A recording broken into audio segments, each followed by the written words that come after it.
Alors, bonjour tout le monde, il est maintenant 8 heures. Bienvenue à notre dernière matinée du savoir de la saison 25-26. Alors, on est super content de vous avoir. Vous savez, dans la vie, il y a toujours des choses qui arrivent, puis ça te surprend, puis ça fait un petit coup de cœur. Alors, vous allez comprendre pourquoi dans quelques minutes. Nous, on donne des cours aux résidents sur la façon de faire des présentations. Et notre présentateur nous a fait une présentation que c'était vraiment un coup de cœur. Alors, on a demandé de la partager à tous parce qu'on la trouve excellente. Alors, c'est mon plaisir de vous présenter Dr. Dondio Bogny Aimé Raphaël, qui est un médecin généraliste et membre de l'Ordre national des médecins du Cameroun. Il est actuellement R1 en médecine familiale à l'Université d'Ottawa et au site Montfort. Il est titulaire d'un doctorat en médecine à l'Université de Bouya, Oui, Bouya. Bouya, OK. Ainsi qu'une licence en santé publique et épidémiologie de l'Université de Dishang au Cameroun. Il est également fondateur de l'Association des jeunes pour la promotion de la santé. Ses intérêts professionnels portent notamment sur la promotion de la santé, la diversité culturelle, l'interculturalité et la santé des populations. Je ne savais pas tout ça à ton sujet, mais déjà, je suis super impressionnée. Alors, à toi, Raphaël, de nous parler pendant la prochaine 50 minutes. Merci, docteur. Bonjour à tous. C'est vraiment un réel plaisir de participer à cette matinée de savoir de l'Institut Montfort. Alors, nous allons faire dans les prochaines minutes la présentation sur le clash culturel et l'immigration.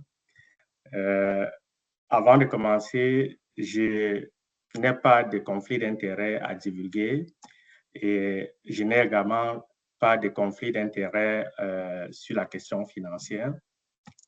Alors, notre présentation, elle va se dérouler en 5 objectifs. Premièrement, nous allons expliquer l'influence des facteurs socio-culturels sur la santé et le comportement des personnes immigrantes. Ensuite, comment intégrer les dimensions culturelles dans l'évaluation et la prise en charge clinique des patients. Comment appliquer une approche holistique centrée sur la personne dans les interventions cliniques. Développer des stratégies de communication favorisant l'adhésion thérapeutique et la relation de confiance. Et enfin, nous allons décrire les limites d'une approche strictement biomédicale dans l'évaluation des patients. La présentation va se dérouler selon un plan assez simple. Nous allons définir pourquoi la culture. Ensuite, nous allons illustrer avec l'histoire des pôles. Enfin, c'est que cette histoire des pôles va nous apprendre et bien évidemment une conclusion. Alors, avant de commencer, il faut situer le contexte. Nous sommes au Canada, un pays avec une très grande diversité des populations immigrantes. Selon Statistique Canada, en 2022, la population immigrante représentait jusqu'à 23% de la population canadienne. Et selon les projections de la même source, d'ici 2041, la population immigrante représentera 34%, soit une personne sur 3, avec qui nous allons interagir dans nos cliniques, dans nos hôpitaux, à l'école et dans la communauté. Et cette proportion est très importante dans les grandes métropoles comme Toronto, où la population immigrante pourra représenter jusqu'à 50%, également très élevée dans les villes comme Vancouver, Ottawa, Gatineau, Montréal, ainsi de suite. Alors, dans ce contexte où la population immigrante est très importante, comprendre la culture n'est pas vraiment optionnel, c'est une nécessité dans le fonctionnement de nos activités. Il y a un écrivain français, Édouard Herriot, qui disait « La culture, c'est ce qui demeure dans l'homme lorsqu'il a tout oublié ». Ça veut dire que ces populations immigrantes au Canada, même s'ils oublient tout, la culture, c'est ce qui restera ancré dans eux et nous devons comprendre ces phénomènes pour pouvoir mieux collaborer avec eux. Dans le même contexte, selon l'auteur Stewart et collègues, la culture est comme un iceberg. Il y a des éléments visibles. Nous limitons souvent la culture au langage, à la nourriture, aux vêtements, à la musique, alors que comprendre la culture, c'est vraiment aller au-delà de ce que l'on voit pour découvrir ce qui influence profondément les personnes. Quels sont ces éléments qui influencent profondément les personnes? Il y a la valeur, il y a la religion, il y a les familles, les rapports avec le temps, avec l'autorité, ainsi que le rapport homme-femme dans la société, comment ils sont respectés, comment ces rapports sont structurés. Toujours le même auteur nous dit on peut voir une même chose de deux manières différentes. La prise en charge d'un patient peut être vue de deux manières, dans deux modèles différents.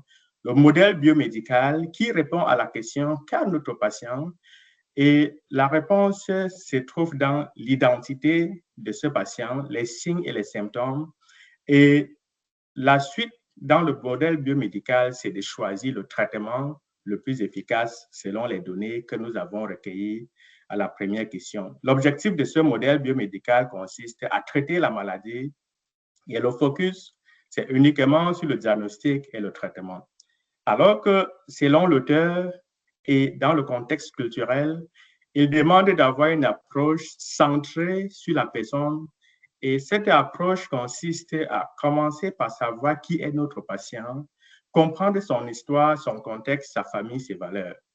Il continue en cherchant à ce que la maladie signifie pour le patient, en explorant ses émotions, ses peurs, ses croyances, ce que la maladie représente pour lui. Enfin, comment sa culture influence sa compréhension de la maladie dont vous présentez. Alors, dans un contexte, une mauvaise compréhension, un refus, une ignorance, une résistance peut tout simplement être liée à une autre réalité qui sont des valeurs, des croyances, des expériences antérieures ainsi que des attentes différentes. Alors, avant de présenter l'histoire de Paul, il est important de connaître que l'image que nous allons projeter est une image générée simplement par l'intelligence artificielle. Paul peut ressembler à quelqu'un, c'est purement une coïncidence. Donc, ne prenez pas ça personnel. Et le nom Paul également a été pris juste au hasard. Alors, l'histoire de Paul, il faut savoir que Paul traverse ce qu'on appelle un choc culturel. Selon Aubin, décrit depuis 1960, c'est un phénomène qui n'est pas propre à nos immigrants. Ce que Paul va vivre n'est pas un phénomène particulier. Il traverse un processus vécu par des millions d'immigrants. Et comme je dis, ce processus a été décrit dans les années 60 quand les missionnaires faisaient face à ces chocs culturels dans leurs différentes missions et dans les cultures qu'ils ont rencontrées dans leur processus.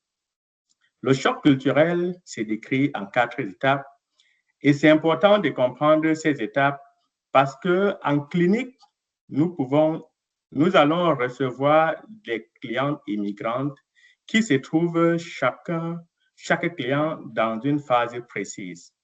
La première phase qui est la phase lune de miel, où l'immigrant découvre encore la culture, il est enthousiaste, il accepte, il découvre la culture du pays d'accueil de manière favorable. Il est dans un état où il apprécie tout, la découverte, ainsi de suite. Après cette phase, quand notre immigrant a fini ses premiers dollars qu'il est venu avec, il ne trouve pas de travail, il fait face à des difficultés, alors la confusion s'installe, la frustration s'installe, il commence à percevoir les différences culturelles, il a une perte de repères, le stress, ainsi de suite. Et quand l'immigrant commence à s'adapter, alors quand il commence à comprendre le système, il commence à développer lui-même les stratégies pour pouvoir survivre dans le pays d'origine. On est dans la phase d'adaptation. Son stress commence à diminuer et enfin vient la phase d'intégration. Dans la phase d'intégration, c'est un immigrant qui a trouvé un nouvel équilibre pour survivre entre les deux cultures. Il a désormais un sentiment d'appartenance, il s'identifie aux deux cultures. Il faut noter que passer la durée entre les étapes est vraiment variable. Un immigrant qui arrive avec un statut de réfugié, par exemple, ne traverse pas les étapes de la même manière qu'un immigrant qui est venu avec un statut plus favorable.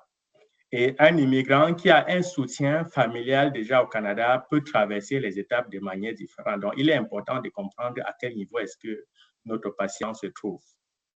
Alors, le contexte de Paul, c'est un immigrant camerounais venu d'Afrique, Cameroun, pays d'Afrique centrale, qui immigre au Canada comme bien d'autres immigrants venus de l'Afrique, de l'Asie, du Moyen-Orient, de l'Europe et de l'Amérique latine pour entreprendre une nouvelle vie. Mais notre cher Paul va découvrir très rapidement que l'immigration ne change pas seulement une adresse, l'intégration peut transformer complètement une vie. Paul, comme dit de prime d'abord, il est d'origine camerounaise et il est le 45e enfant d'une fratrie de 65. Sa maman en a eu 12 et tous ses enfants sont nés par voie basse.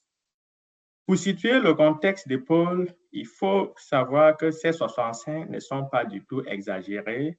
C'est vraiment modéré parce qu'on a des fratries de plus de 200 enfants. Et dans mon contexte, dans ma ethnie, par exemple, il y a des responsabilités que vous ne pouvez pas occuper si vous n'avez pas un certain nombre de femmes, un certain nombre d'enfants. Par exemple, les postes de chef, de notable, chef, ainsi de suite.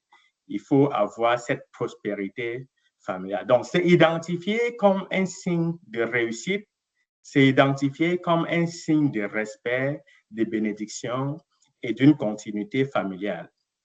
Une continuité familiale parce que c'est généralement quelque chose qui est transmis de génération en génération et Paul se trouve dans cette lignée-là. Alors, Paul immigre au Canada. Il a un voisin qui a immigré au Canada et Paul constate que sa santé financière s'est améliorée. Et l'objectif de Paul, comme il souhaite avoir beaucoup d'enfants, c'est d'aller au Canada, améliorer sa santé financière pour pouvoir prendre soin de ses enfants. Malheureusement ou heureusement, une fois au Canada, il se rend compte que ce processus va changer sa manière de fonctionner dans son couple et la manière d'être respecté. Alors, Paul, comme vous pouvez voir ici, il projette son avenir dans sa tête. Il se voit avec beaucoup d'enfants. Paul n'a pas encore tous ses enfants, mais il se voit avec tous ses enfants avec un sourire, un regard très confiant. Il se projette dans le Canada en voyant le dollar qui va permettre de prendre soin de ses enfants. Mais il y a autre chose qui vont se présenter. Une fois au Canada, Paul, pour la première fois, consulte son médecin de famille. Paul a déjà 3 enfants avec son épouse. Le dernier a 16 mois. Le médecin de famille, dans une approche vraiment préventive, aborde le sujet de la contraception sans toutefois connaître que c'est un sujet qui est tabou pour Paul, sans toutefois connaître que c'est un sujet qui ne fait pas partie du vocabulaire de Paul. Heureusement, il écoute, il ne ferme pas la porte à la discussion, il essaye de comprendre, mais comme plusieurs immigrants, un processus qui se passe généralement tous les soirs, on appelle la famille au pays pour donner les nouvelles. Paul appelle sa mère et au bout du téléphone, cette dernière ne cesse à rappeler à Paul, mon petit-fils a déjà 16 mois. Et n'oublie pas qu'entre toi et tes frères, l'écart d'âge est de 15 mois à 2 ans. Donc, si j'attendais jusqu'à 16 mois pour être enceinte, je pense que je ne devais pas réaliser tous ces accouchements à temps. Donc, je veux un petit-fils. Elle met la pression à Paul. Dans ce contexte, le médecin de famille constate l'hésitation de Paul, mais sans toutefois connaître que c'est un conflit de loyauté. Alors, Paul, en attendant, en réfléchissant, sa femme tombait enceinte. Elle tombe enceinte, la grossesse évolue bien, puisque dans son contexte, l'avortement également est un sujet qui ne doit pas être au menu. À la fin de la grossesse, cette dernière développe un diabète gestationnel, un poids fœtal estimé à 4,2. Et l'équipe médicale, toujours dans une approche préventive, propose une césarienne. Il y a la maman de Paul qui a le doigt pointé sur sa tête. Je ne connais pas cette procédure. J'en ai fait 12 sans césarienne et à 4, vous ne pouvez pas me dire que mon petit-fils ou ma petite-fille va naître par césarienne. Alors son épouse pleure. Paul est désorienté. La césarienne pour lui représente une rupture culturelle majeure. Alors, l'équipe médicale trouvait des stratégies que nous allons discuter plus tard pour amener l'épouse de Paul à accepter la césarienne. Le bébé est né, tout le monde est content. Et voilà un autre problème surgit. Il y a une situation de postpartum qui dégage deux réalités et deux regards différents.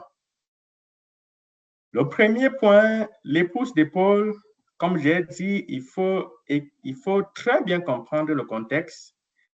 Les 3 premières grossesses étaient au Cameroun. Au Cameroun, dans sa culture, après l'accouchement, une femme reçoit un service exceptionnel, c'est-à-dire de la communauté. Il y a les frères, il y a les amis, il y a toutes les personnes, toutes les femmes du quartier se réunissent dans la maison de la nouvelle femme qui a accouché, parfois jusqu'à 6 mois. Parmi ces personnes qui se réunissent, il y a des personnes qui sont là seulement pour faire de la nourriture. Il y a des personnes qui sont là pour la lingerie. Il y a des personnes qui sont là pour nourrir la mère. Elle est vraiment traitée comme une princesse. Alors, ça dégage une ambiance tellement différente et la femme passe des périodes très heureuses après l'accouchement. Alors, Paul arrive au Canada, le 4e bébé est né. Il sort à l'hôpital à J1, J2 postpartum dans certains cas. Et à la maison, Paul se rend compte que le quartier ne vient pas pour faire la cuisson. Il est à Ottawa. Il se rend compte que le quartier ne vient pas faire la cuisson. Peut-être les voisins ne connaissent même pas qu'elle a accouché. Elle se retrouve à faire ses repas seule. Elle se retrouve à faire la lingerie seule. Elle se retrouve à prendre même soin de son mari dans son état. Alors, ceci engendre une frustration. Elle pleure. Elle est stressée. Et Paul se rend compte qu'il y a quelque chose qui ne va pas. Il va donc se retourner vers le médecin. Et cette dernière, avec tous les éléments en sa possession, pose un diagnostic d'une dépression en postpartum. Alors, le médecin, elle est très confiante. Dans sa projection, elle voit une patiente qui va recevoir un traitement antidépresseur et un soutien, ce qui va évoluer favorablement pour aboutir à ce petit souris, à une mère en santé et à notre bébé en sécurité. Malheureusement, Paul n'entend pas de la même manière. Dit que sa femme souffre d'une dépression est signe de dire qu'elle va devenir folle. Alors, Paul, il est très méfiant. Il ne croit pas vraiment aux solutions que notre médecin propose. Il ne dit rien, mais vous constatez qu'il est mal à l'aise. Alors, dans cette situation, selon l'auteur Stewart, il faut vraiment comprendre le contexte culturel du patient parce qu'un même diagnostic peut avoir des significations très, très différentes. Alors, nous allons discuter des stratégies qui ont été adoptées pour permettre à l'épouse de Paul de venir à bout de cette dépression. Mais Paul également a besoin d'un suivi pour lui-même. Dans ce contexte de postpartum qui s'est bien alimenté, il a pris du poids, les choses avancent bien. Il arrive chez son médecin de famille et ce dernier constate que Paul est quitté d'un indice de masse corporelle de 25 à 31. Alors, pour le médecin, Paul a un facteur de risque pour l'hypertension, le diabète, la dyslipidémie, les troubles de sommeil et bien d'autres.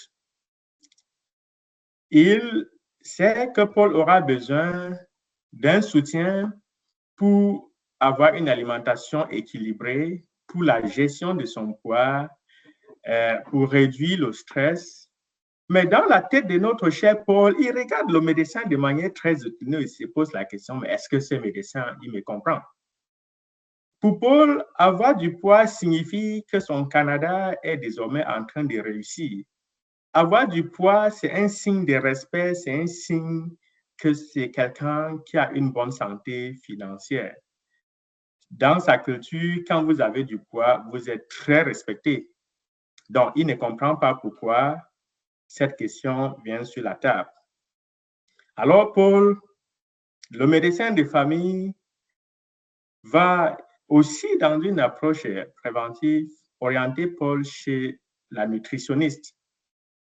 Notre nutritionniste, bien évidemment, conseille à Paul de réduire les portions, de manger des gras saturés, plus de fruits et légumes, faire des illustrations, alors que Paul s'identifie avec le coquille, avec le très délicieux taro, le héros et plein d'autres plats traditionnels.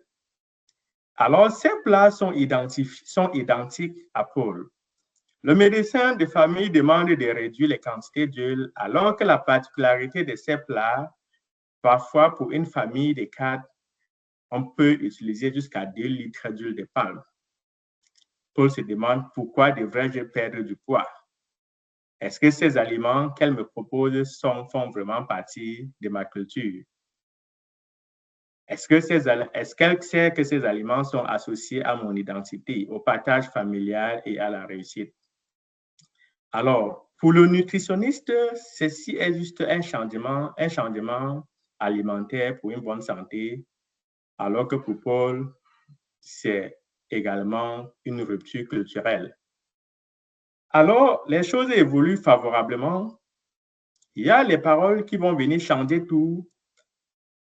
Une approche décrite depuis 1998 et 1968 par 2 auteurs. Paul va retourner en médecine familiale pour le suivi de son bébé qui a désormais 1 an. Et le médecin va penser à la première discussion sur la contraception qui n'avait pas marché. Puisque le couple Paul a désormais 4 enfants, il faut revenir sur la table avec le sujet de la contraception. Mais cette dernière pense à la dernière discussion qui avait abouti à une grossesse et cette fois, elle veut utiliser une approche différente. Cette fois, elle veut mieux comprendre la situation avant de convaincre le couple de Paul. Alors, au lieu de poser la question en allant par « avez-vous pensé à une méthode contraceptive ?» elle utilise « qu'est-ce que cela signifie pour vous et votre famille d'avoir plusieurs enfants ?» Alors, Paul reçoit très bien la question et il déroule, les deux essayent de comprendre et elle utilise son langage culturel pour présenter les éléments favorables à la contraception. Et heureusement, Paul a adhéré suite à ces stratégies qu'elle a utilisées et a pris une méthode contraceptive. Très enthousiaste, il retourne voir son médecin, son nutritionniste, et cette dernière va utiliser les mêmes stratégies pour leur prochaine discussion. Plutôt que de dire à Paul qu'il faut arrêter ces aliments qui sont propres à son identité, elle va dire à Paul, pouvez-vous me faire découvrir les plats qui sont importants pour vous et votre famille?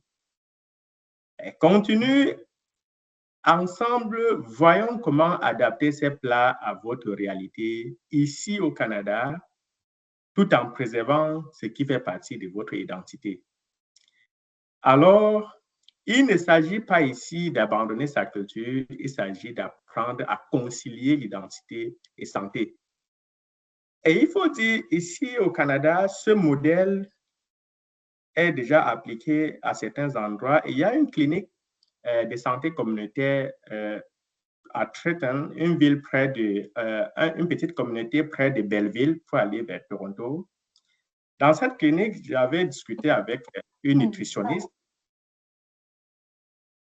Dans cette clinique, j'avais discuté avec la nutritionniste et elle encourageait les familles à venir avec ce qu'elles veulent préparer. Ils font le menu ensemble.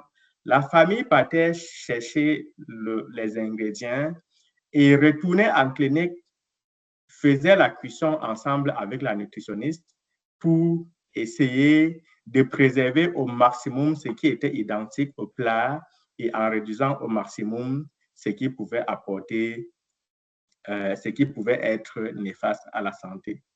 Je tiens à m'excuser aux amoureux du tarot. L'image ici n'a pas été bien générée. La première image que j'ai projetée, c'est du vrai tarot. Ici, ça a été transformé. Donc, alors, après l'histoire de Paul, il y a plusieurs choses que nous pouvons apprendre. Premièrement, quand faut-il suspecter qu'il y aurait une différence culturelle? Alors, certains signes peuvent indiquer qu'une compréhension culturelle plus approfondie est nécessaire. Ce n'est pas vraiment chez tous les patients. Parfois, un refus inattendu d'un traitement. Vous proposez un traitement au patient ou à la famille et vous avez un refus catégorique pour quelque chose que vous pensez que c'est évident. Une mauvaise adhérence thérapeutique, le patient vient pour un suivi et à chaque fois, il n'a pas pris son traitement, il n'a pas suivi les recommandations. Le patient qui se présente avec des symptômes inexpliqués, des symptômes persistants sans cause médicale claire et des examens complets normaux. Des personnes qui vont se présenter avec des détresses importantes malgré des examens normaux, une incompréhension entre l'équipe médicale et la famille. Dans certains contextes, on a des malentendus très fréquents, on a des attentes différentes, on a une communication assez difficile. Alors, tous ces éléments doivent nous faire suspecter qu'il y aurait probablement un conflit culturel qu'il faudra identifier afin de mieux aider nos patients. Alors, ce contexte et ce conflit culturel nous amène dans ce que ces deux auteurs ont défini comme l'humilité culturelle. L'humilité culturelle, dans ce contexte, c'est il décrit ça par des comportements des personnes. Il dit, derrière chaque personne, derrière chaque comportement, il y a une histoire. Et derrière chaque histoire, il y a une personne. Et quand nous comprenons cette personne, nous ne faisons pas seulement de la médecine, mais nous faisons des très, très meilleurs soins. Et il continue en disant que la compréhension culturelle ne consiste pas à tout connaître sur toutes les cultures. Elle consiste surtout à être assez humble pour demander, assez curieux pour écouter et assez humain pour comprendre. Paul n'avait pas besoin d'un médecin qui connaissait parfaitement sa culture, mais il avait besoin d'un médecin qui était prêt à le connaître. Et je continue ici en disant qu'il ne faut pas stéréotyper après un cas. L'histoire de Paul ne représente pas l'histoire de tous les immigrants africains, ni tous les immigrants même du Cameroun, parce que même au Cameroun, il y a des cultures différentes. Il y a des personnes qui sont très rattachées à la prospérité, qui sont très rattachées à la progéniture dans leur contexte culturel. Il y a des personnes qui sont très rattachées à l'image. Il y a quelqu'un aussi. Ça m'avait appelé, j'avais fermé la porte, puis là, c'est les matinées du savoir. Il y a des personnes qui sont très rattachées.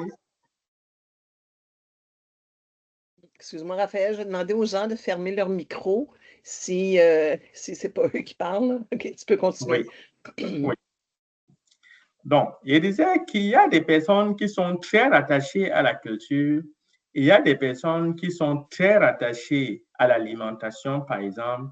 Ça veut dire que nous pouvons avoir deux immigrants d'un même pays, d'une même région, mais avec des valeurs culturelles différentes.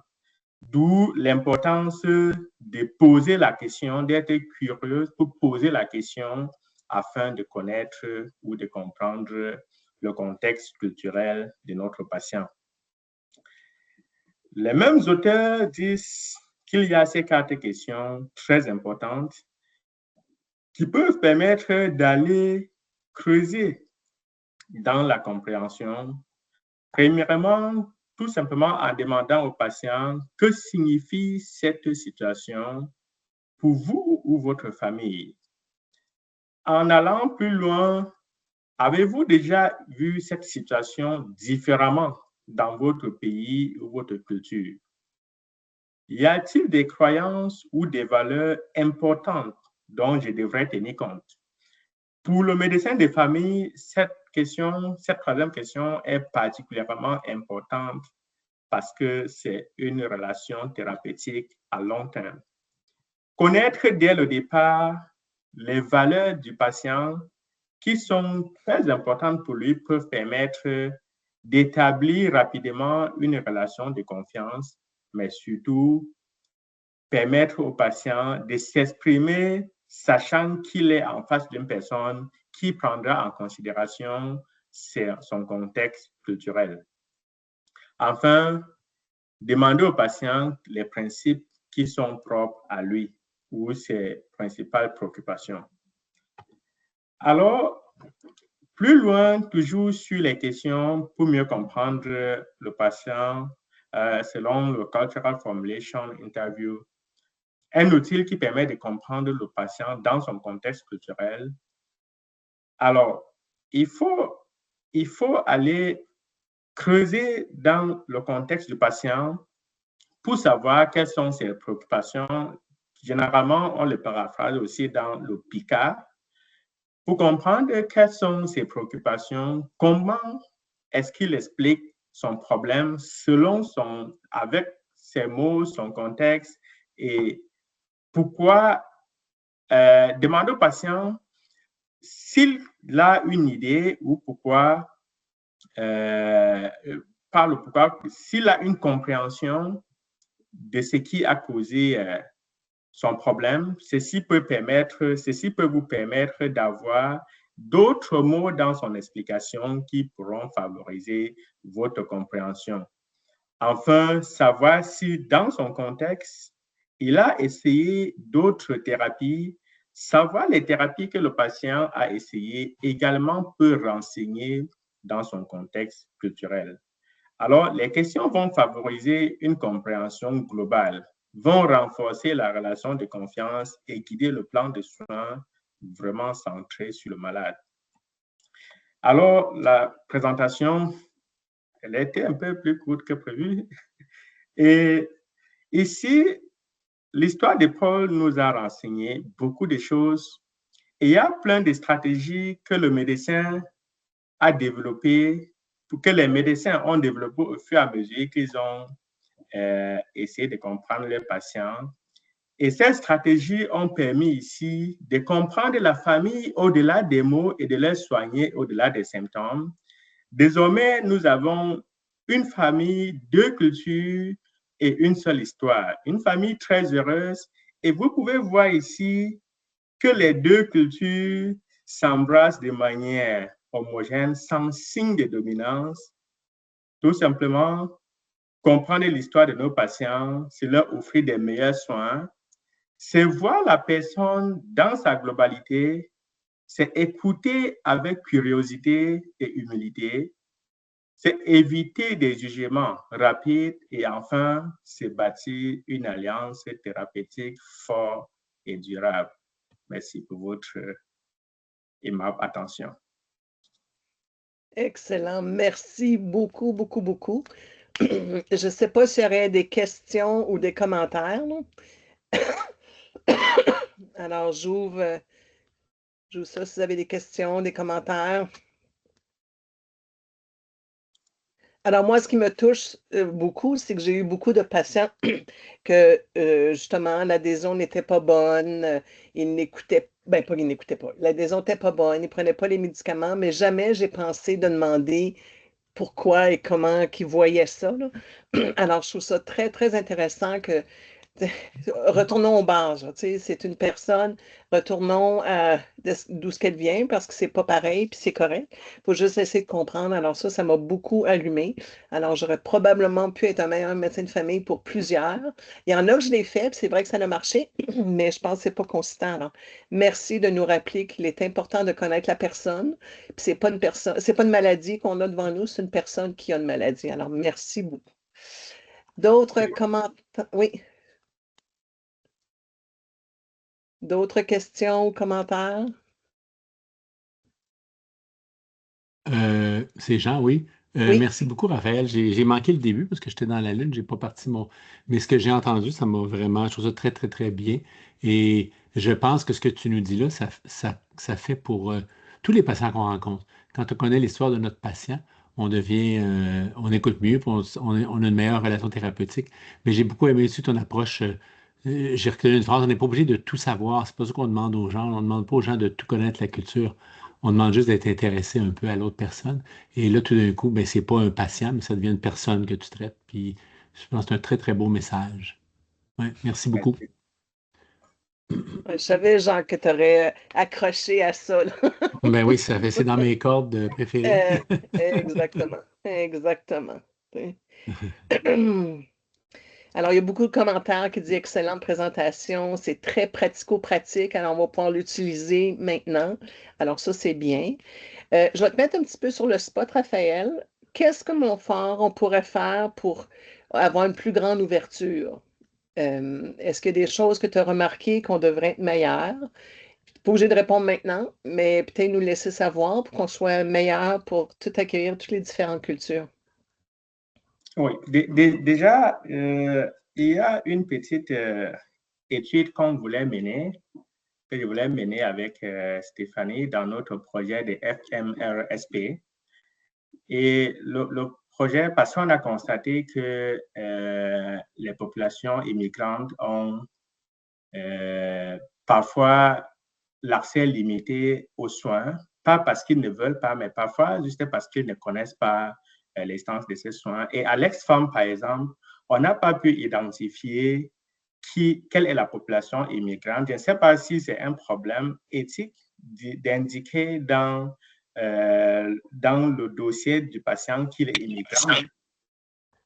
On n'a pas été capable d'identifier quelle est la population immigrante, quand est-ce qu'ils sont arrivés, comment est-ce qu'on peut collecter les données pour mener ces études-là. Donc, je pense que déjà à ce niveau-là, si ce n'est pas une barrière éthique, ça sera quelque chose d'important à mettre dans nos dossiers. Excellent. Un peu comme quand on écrit si on est francophone ou anglophone ou quoi que ce soit, mettre un statut, c'est une excellente idée, ça. Mathieu, tu avais une question, un commentaire?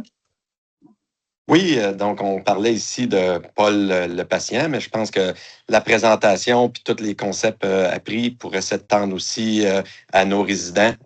Donc, comprendre l'expérience du résident puis aller chercher un peu dans ta culture, qu'est-ce que ça signifie. En tout cas, moi, après avoir écouté cette présentation-là, je vais tenter d'être plus ouvert puis j'espère que mon résident va me reprendre si ce n'est pas le cas. Excellent. Non, tu as raison. Je pense que ça l'ouvre pas juste aux patients, à tout le monde, aux collègues, aux résidents, à n'importe qui. Là. Je pense que c'est super important de réaliser et d'être. Moi, j'aime beaucoup l'idée, sois curieux par rapport à l'autre au lieu d'assumer par rapport à l'autre, parce que souvent, c'est ce qu'on fait. Alors, merci beaucoup. Autre commentaire? Oui. Autre question pour Raphaël? Alors là, je suis curieuse, Raphaël. Tu n'es pas habillé comme tu es habillé d'habitude. Peux-tu nous expliquer? Là, c'est de la curiosité, là. Explique-nous ce que tu portes. Oui. Oui. Ça fait également partie de ma culture. Ça, c'est notre habit traditionnel. C'est généralement quand on veut honorer les personnes qui sont en face de nous qu'on met cette tenue traditionnelle.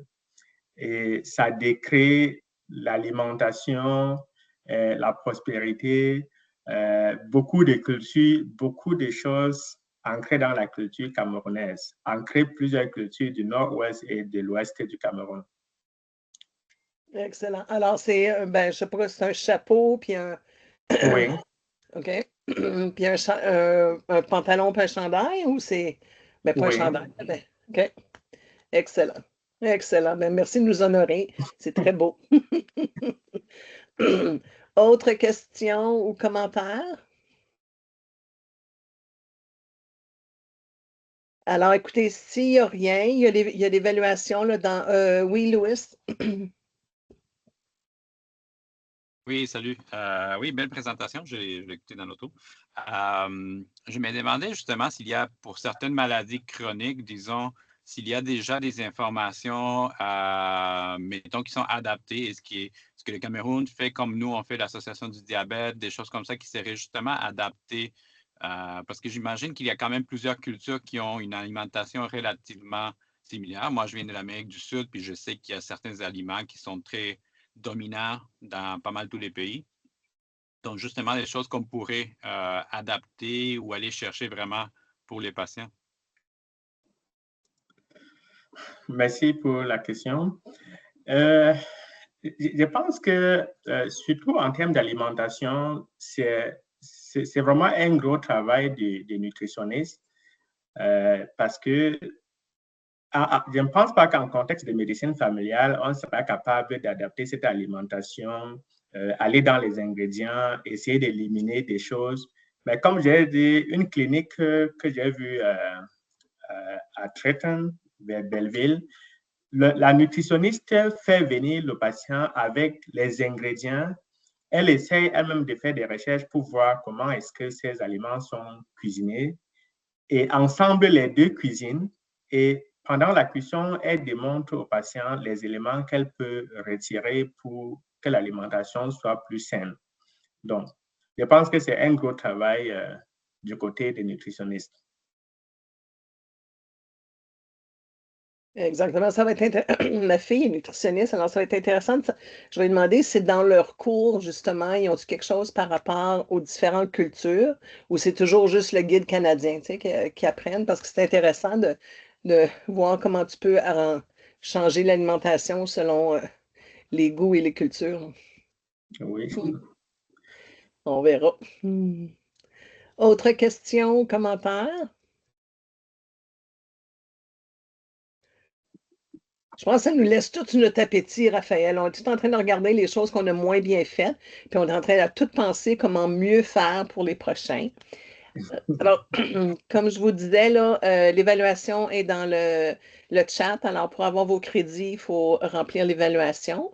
Notre prochaine session va être juste en septembre et ça va porter sur... oh mon Dieu, je me souviens plus c'est quoi. C'est... la violence la violence dans un couple. Alors, ça va être super intéressant aussi. Alors, merci beaucoup, Raphaël. C'était vraiment, vraiment bien. Je suis encore aussi émue cette fois-ci que quand je t'ai vu au cours RATS. C'est excellent. Merci beaucoup. Merci, docteur. Alors, passez un bel été tout le monde et on se revoit en septembre.